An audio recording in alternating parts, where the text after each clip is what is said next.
Engine building is all about the numbers. Obviously, horsepower and torque, but measurements, capacities, and tolerances are all expressed through numbers, and it's the understanding of those numbers is what we strive for as machinists and engine builders.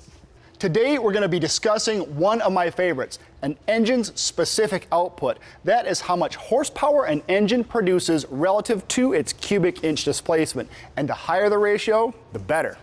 Here's an example of how to compute specific output of an engine. You simply take its measured horsepower and divide that by the engine's cubic inch displacement. And the numbers we've used here are from an earlier LS build we called Working Man's Bullet. That engine cranked out a stellar 1.519 horsepower per cubic inch.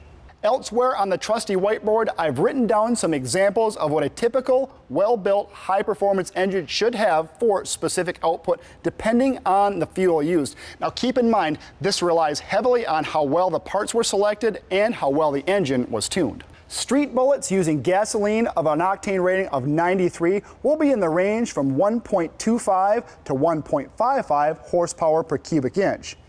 E85 will be slightly higher with an output of 1.35 to around 1.65 per cube due to the fact that E85 has a higher octane rating, which makes it more resistant to detonation.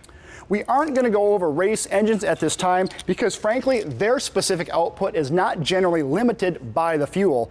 Race fuel manufacturers will make product that can handle virtually anything that you can throw at it. So for now we'll stick to the racy street and strip stuff. So how do you increase the specific output of an engine? You see us do it all the time here, regardless of the brand of bullet. To make an engine make more power, you have to get more airflow through it. Woo! To do that, man, that's sweet. You have to turn it higher in RPM, increase the cubic inches, or a combination of both. With such a healthy aftermarket nowadays, it's easier to increase the specific output of your engine no matter who your favorite manufacturer is. And it's just not limited to V8s.